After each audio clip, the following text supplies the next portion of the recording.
I'm in Vegas, baby. Time to get absolutely hammered. Nah, I'm just kidding. I'm gonna find a Coke Zero and have an early night. 24 hours ago, I was in Stockholm, and it's been a long trip to get here. This is gonna be a 3-week journey across Nevada and California. I'm gonna see amazing landscapes, experience strange tourist attractions, and visit completely unique places. My journey starts here in Las Vegas, the city of sin. Whatever happens in Vegas stays in Vegas is the saying, but I don't think you have to be all that worried about what happens here. It's not so much a city of sin as an amusement park for middle-aged people. But there are still thousands and thousands of people who see this as a perfect vacation spot.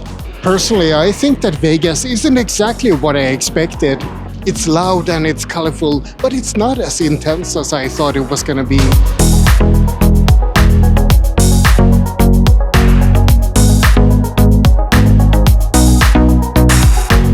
Vegas is extremely spread out, and I'm not a big fan of getting around on the strip. Each casino is almost like its own little fortress. It seems like they make it hard on purpose to find your way out of the casino complex. Hell's Kitchen. I'm definitely not gonna eat there. It's $100 for a meal. That's pearls for swine. I've never seen so many mobility scooters in my life as in Vegas. Americans are always so prude, but now it's okay to show tits in public. As long as it's naked white marble, then it's apparently classy art.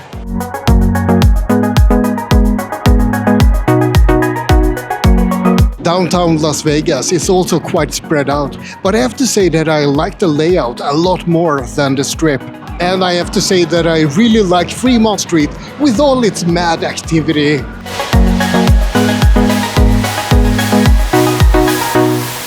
I never wear hats, but I think I can make an exception for this one while I'm in the US.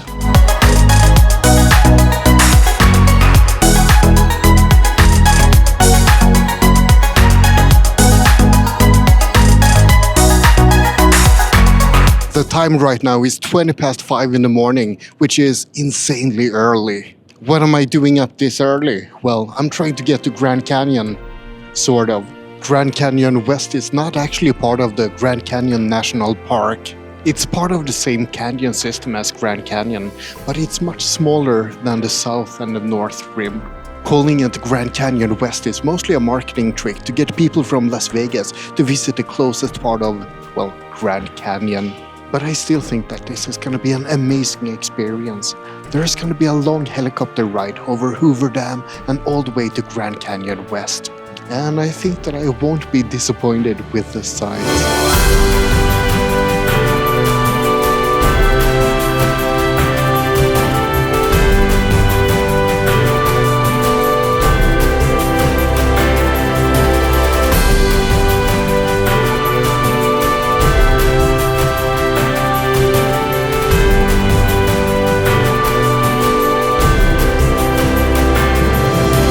I've driven a couple of hours in the US, and so far so good. This is my lovely steed for the trip.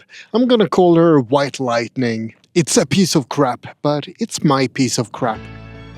Or, well, it's a rental, so it's not really mine, but still. This is the famous Route 66, and I have some observations about it. Restrooms and gas stations are few and far between, and also the road itself is pretty miserable. It's very bumpy and not very kept up at all. Anyway, onwards White Lightning, onwards to glory!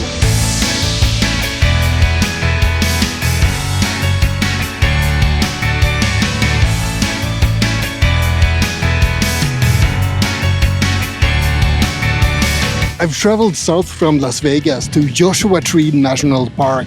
The park is named after the Joshua trees, Yucca brevifolia. It became a national park in 1994, and it used to be a national monument before that. Two deserts meet in the park, the Mojave and the Colorado Desert, each with its own ecosystem. I've heard that this is a good spot for stargazing, far away from the light pollution of the cities. I'm not gonna be able to film anything at night, but at least I can show you a bit of the park in daylight, because this is quite amazing.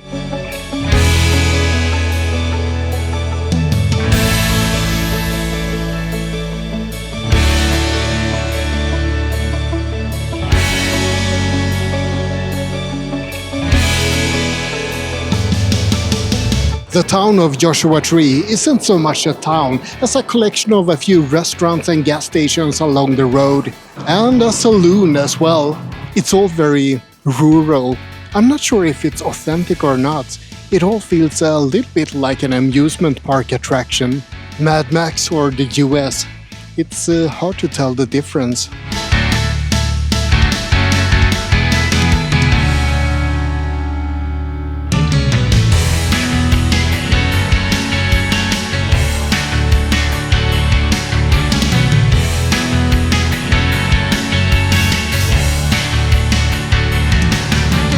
I don't know much about San Diego, except for what I've seen on Anchorman.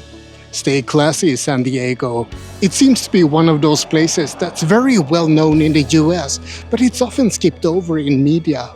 It's apparently famous for its beaches and for its mild climate. Oh, and homeless people. I'm staying at a crappy motel downtown, and all the reviews online said that the area is full of homeless people and drug addicts. Well, they weren't kidding. Aside from that, I have to say that this is an absolutely beautiful city. It's lush and green, and not just in the harbor area, also downtown. I have a feeling that I'm gonna like San Diego quite a bit. Pacific Beach in San Diego is a nice place, and today it just happens to be a cute little farmer's market here. Almost feels like home with all the strawberries, except that they of course don't grow in Sweden in April. Crystal Pier, sleep over the ocean. Yeah, I think everyone sleeps over the ocean, unless you're a fish. I was here at the opening time of SeaWorld, and no one was allowed to enter before they played the national anthem. America, what can I say?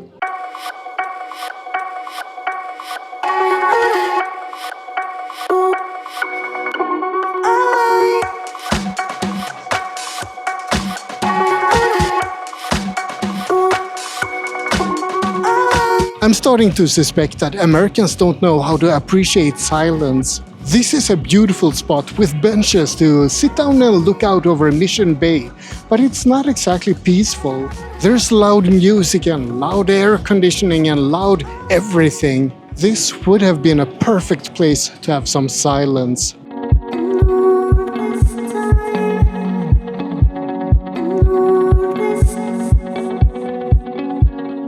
I've seen a lot of good zoos, like Singapore Zoo and Berlin Zoo, and even Kolmården in Sweden. It's really good. I'm not sure if San Diego Zoo is the best out of all I've seen, but it's certainly up there. The park is huge and filled with amazing animal displays. As always in a zoo, I'm a little bit concerned about whether or not the animals are being taken care of. The park does have a stellar reputation after all, so I guess it has to be pretty good. Zoomatch.com. Given all the fetishes on the internet, that's not a website I'd dare visit. I would have liked it if the glass wasn't there. The Komodo dragon could have had a couple of nice snacks, and I could have gotten some peace and quiet.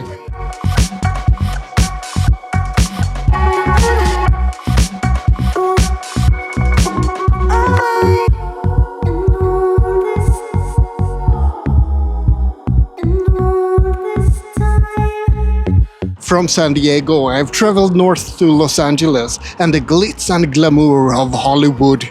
Except that it's not very glamorous at all. I don't think I've seen any place in America where the inequalities are as obvious as in Hollywood. Last night there were lots of young hip kids lining up to get into that club, and just at the other side of the road, lots of tents with homeless people. It's all a bit run down, and if you had any illusions that it's a magical place, well, prepare to be disillusioned.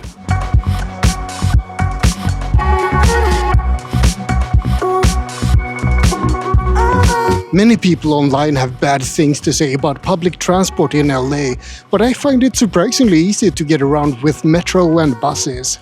And it gives you an opportunity to see colorful locals.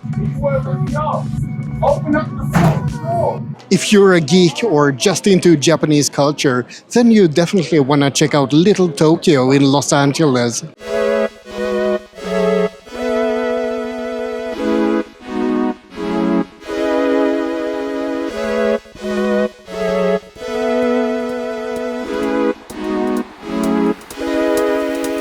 I wasn't planning on going to Universal Studios, but sometimes there's synchronicity in the world.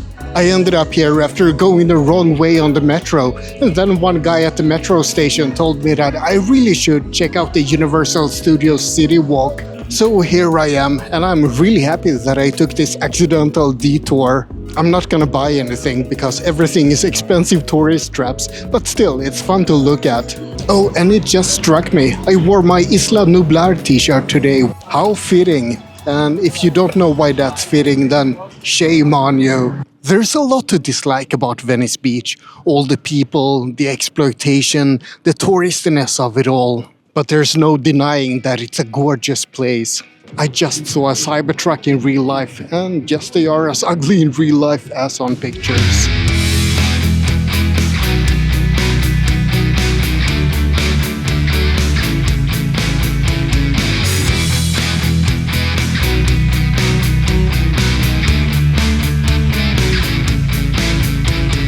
And I have to say that I love the Santa Monica Pier with the Pacific Park and all the cheesy attractions. The boardwalk along the beach is pretty crowded, but the Venice canals, just a couple of streets away from the boardwalk, offer some amazing views and far less people.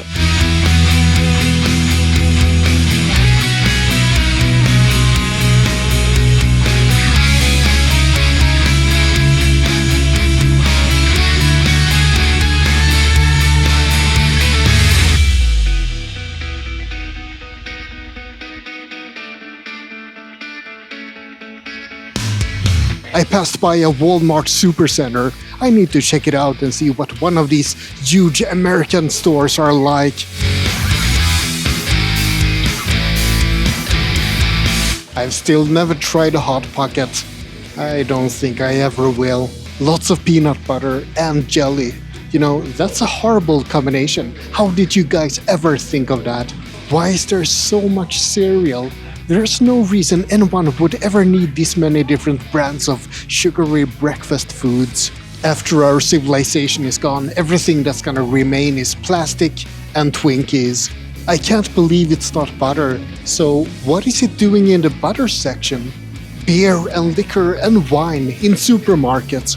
I take back everything bad I've ever said about the US. This is amazing.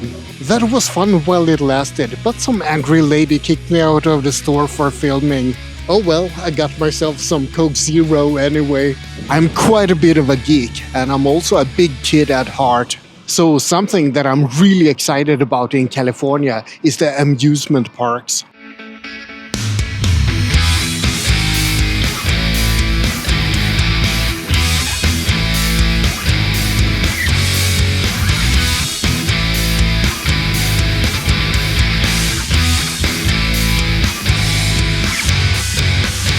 Why do Americans applaud so much?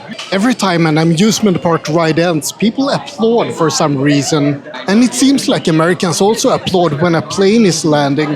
What's that all about? Are they applauding themselves or others, or I have no idea what the whole behavior is about.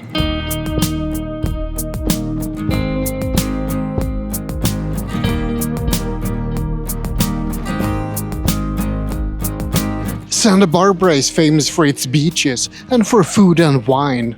That's nice and all, but to be honest, I'm not much of a beachgoer and I'm not much of a foodie either. This was simply the most convenient place to stop before I move on to Cambria. But I have to say that it's quite beautiful, so I'm happy I came here.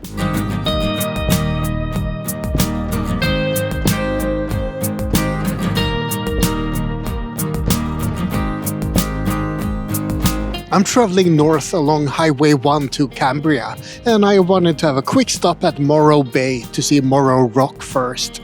Yep, that is a big rock. No, I'm just kidding. This place is absolutely lovely. It's full of fishing boats and great scenery. You can probably get great fresh seafood here. Good for you. I hate seafood.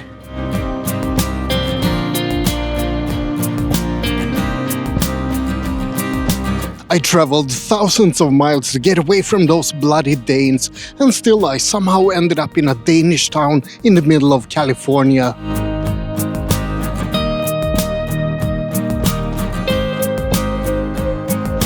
Solvang has tons of activities and things to see.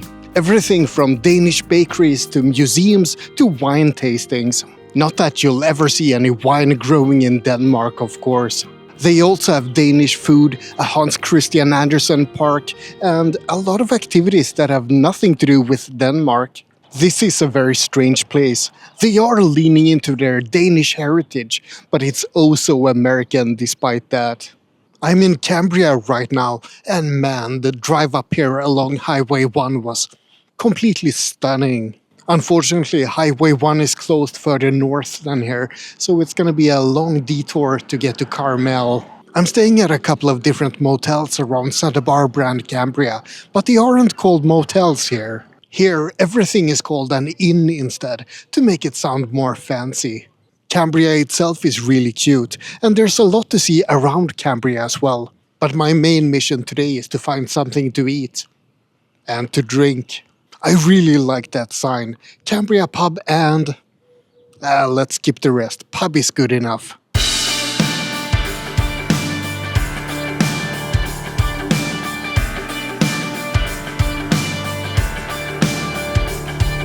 A random stranger bought me a beer at the saloon in Cambria yesterday, and he told me that I need to go up and see Ragged Point. Well, who am I to argue with random strangers in saloons? So here I am.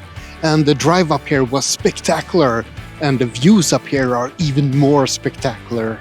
Highway 1 is closed further north than Ragged Point, so it's gonna be hard for me to see Big Sur, unfortunately. Good thing that I can see the start of it here at least. This is bloody magnificent.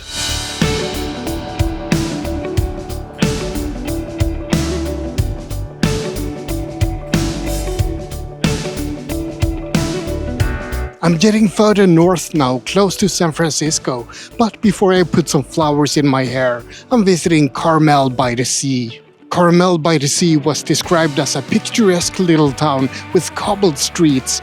It is a very pretty town, but I'm so annoyed at the traffic. There's cars everywhere, and parked cars and running cars and cars all over the place. I know that Americans are infatuated with their cars, but to me it just takes away from the beauty of the place.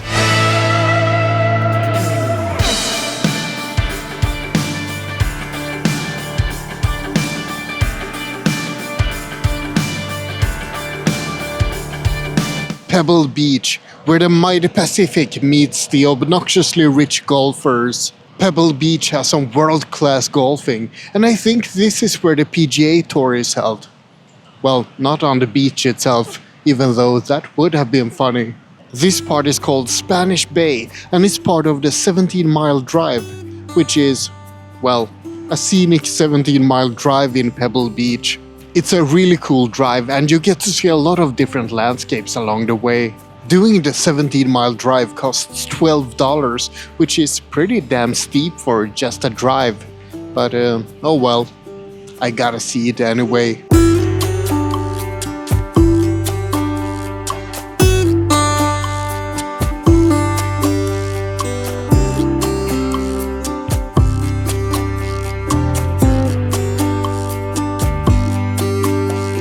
Some strawberries on the way to San Francisco. Why not? Pigeon Point Lighthouse, a historical landmark in California. I would tell you more about what makes this place special, but there's no internet here and I have no idea. There's a hostel here as well. Pretty cool place, but yeah, I think I'm gonna move on. It's too cold. I haven't seen a single pigeon, by the way. Tons of albatrosses or, no, wait, pelicans, but no pigeons.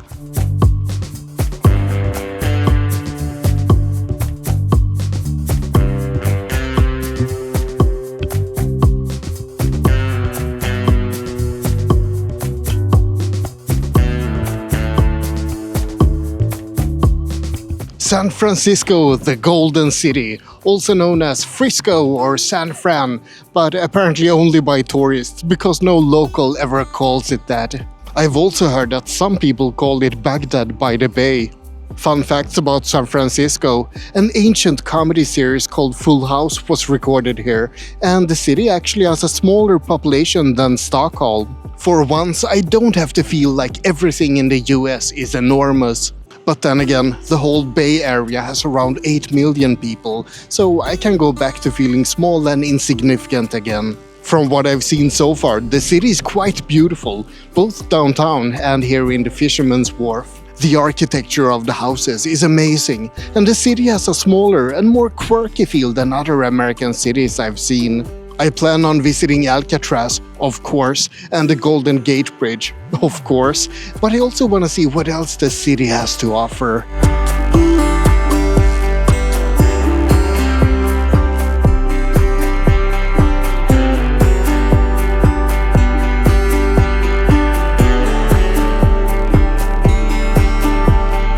Alcatraz is of course world famous and very touristy, but it's also very cool. And you can hear some unusual tales of both inmates and correctional officers when you visit the island. All in all, you can't go wrong with a visit to Alcatraz, even if it is the most touristy thing to do in San Francisco.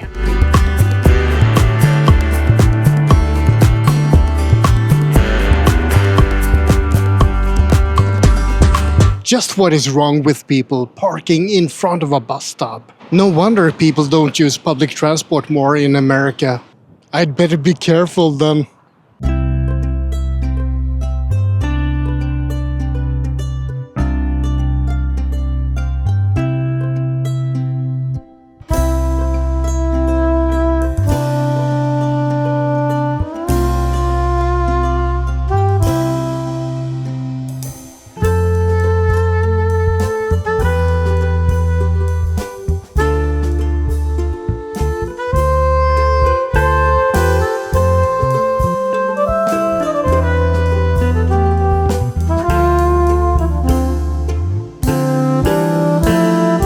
I've been to a lot of cities on this trip, but I also have time for some nature as well. Yosemite National Park is a UNESCO World Heritage Site, and it covers a whopping 750,000 acres. The name comes from the Miwok word Yosemite, which means they are killers, so you probably shouldn't think too hard about that backstory.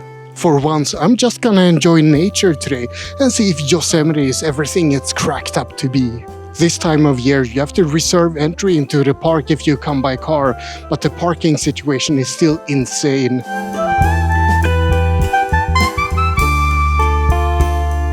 Someday, son, all of this will be yours. What? The railing? If you know the reference, then you know. Yosemite Falls, the highest waterfall in North America. Or at least I think so. I tried to fact check myself, but the internet isn't working here. Yeah, I guess that this is a little bit more impressive than Djupskärsfallet in Sweden. There have been so many experiences during these weeks that I'm almost getting a bit jaded. Oh, another fantastic attraction. Oh, another wonderful view. So I'm really happy that I took Yosemite in the last part of the trip. This is amazing. The mountains, the forests, the waterfalls, and the half-tame squirrels that can be found everywhere. Of course, you should never feed wild animals, but goddamn that is cute.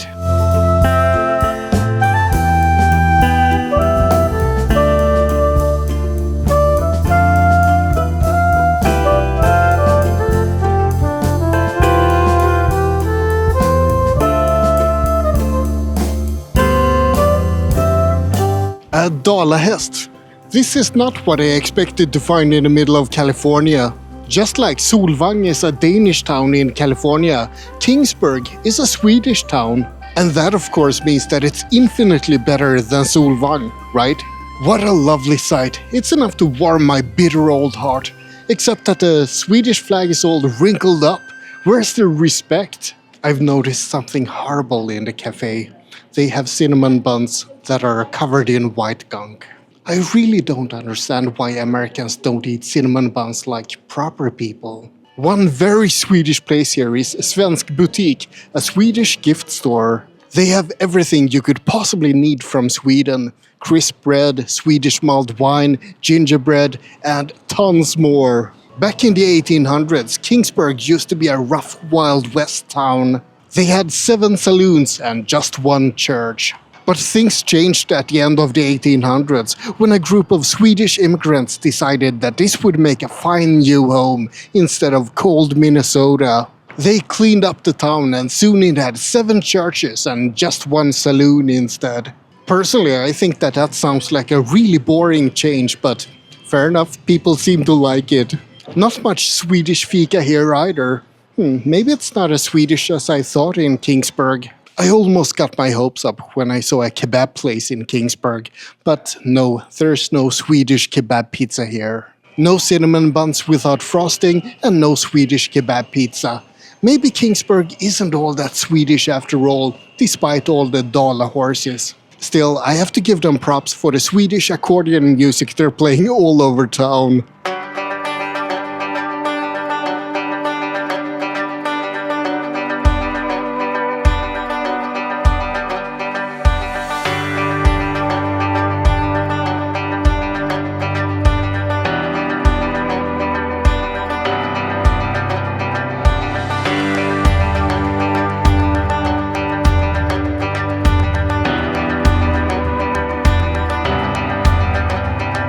The last stop before Panamint Springs and Death Valley.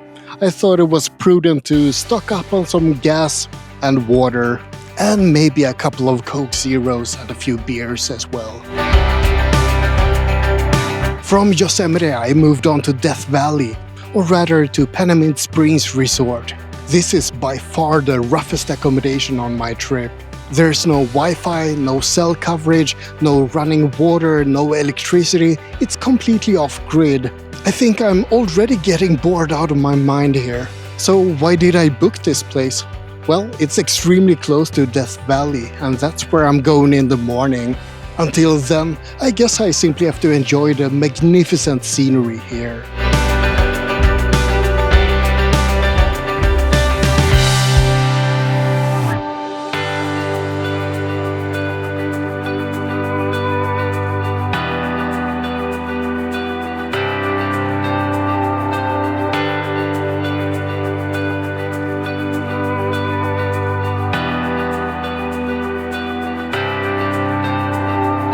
Death Valley is the driest and hottest national park in the US, and it's already pretty scorching here, even though it's 7 in the morning. I've always been fascinated with deserts.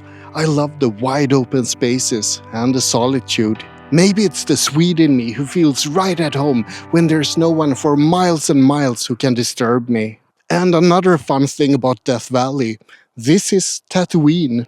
This is where a lot of scenes from Star Wars Episode 4 were filmed, back when you actually could get a filming permit in Death Valley. These are the Mesquite sand dunes, and there are many other places from Star Wars over at Furnace Creek. So I guess I'm going on a Star Wars exploration today.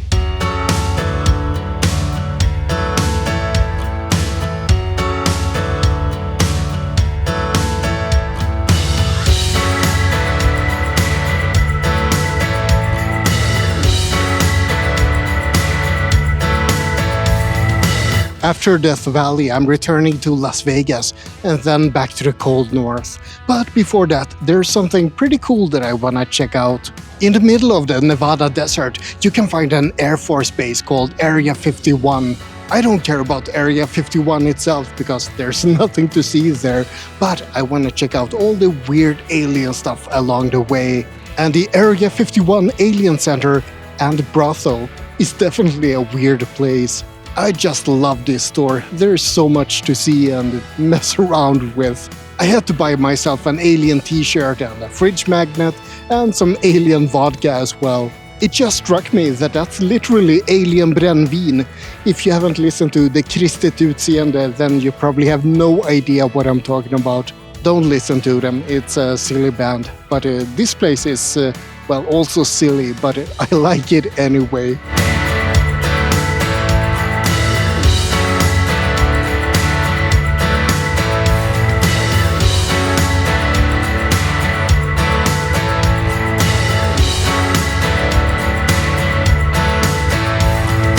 I can't believe that this trip is almost over now. It's been a packed 3 weeks and I've seen so much, and yet it feels like I've barely scratched the surface of everything there is to see and do.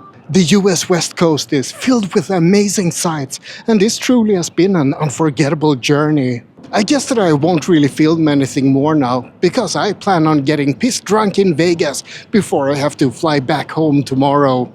So you like and subscribe, but most importantly, have a great day.